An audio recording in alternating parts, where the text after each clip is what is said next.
Hi guys, Chris here from Urban Physiotherapy. In this video we're going to be talking about tight hip flexors. So in the clinic I often see people walking in and one of the first things you notice about a patient when they walk in is their posture. And generally you can see a lot of patients sort of walking just a little bent at the hips, and even when they're standing, they're just standing like this. When they're walking in the streets, they're walking like this. And when you talk to them about it, they say, yeah, I don't know why, I'm always kind of walking hunched forward. A very common reason for that is tight hip flexors. So hip flexors are the muscles on the front over here. And when the muscle on the front is quite tight, it kind of brings you in forward. Just imagine a band between here and here that's really pulling all day, every day.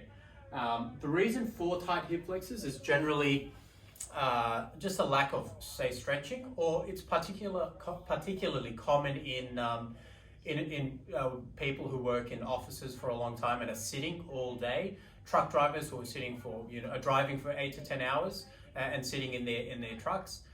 Generally positions where the muscle is in a shortened position, kind of like what I'm in now.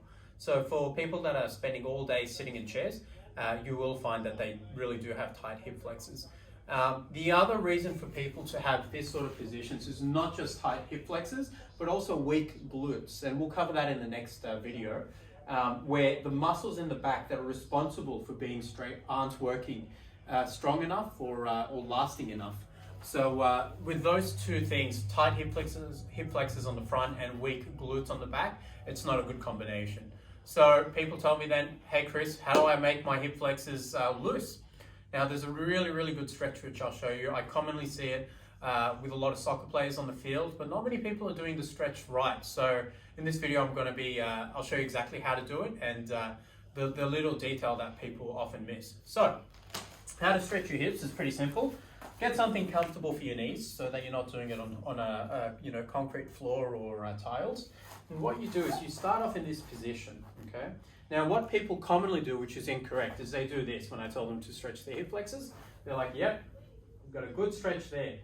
What's actually happened is they've just moved everything forward and they haven't actually stretched the joint right here, or the muscle on the front, the hip flexors.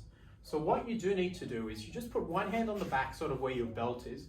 And what I tell people is to move the imaginary belt buckle forward, just like that. So you might not even be able to see it, but I'll go off, on, off, on.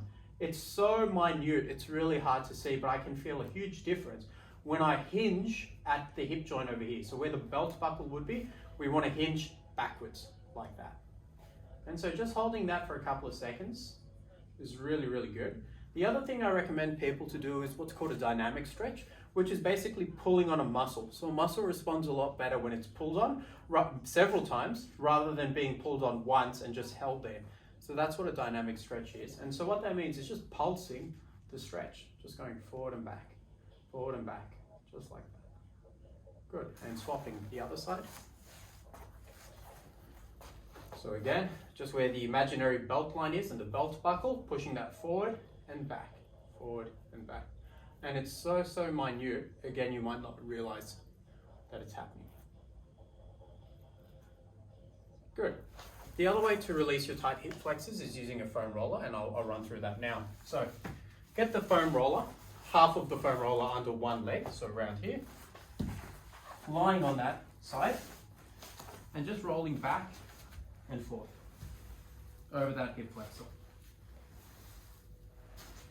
I'm just using my arms to propel my body back and forth, and just like that.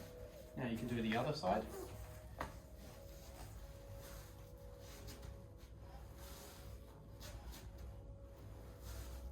Good.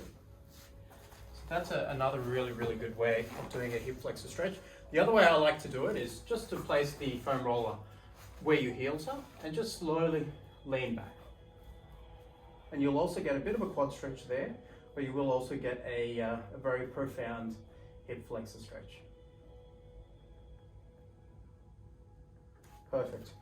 The other reason sometimes people do get tight hip flexors is the muscle there isn't coping too well, and it requires a bit more strength or strengthening of that muscle. So in another video, we'll talk about strengthening the hip flexors. If you do have any questions, please feel free to contact me via phone or email. I highly recommend you check out some of the other videos we have on the patient portal. They'll be of a lot of benefit to you and friends you might know. If you have any questions, let me know. Thank you.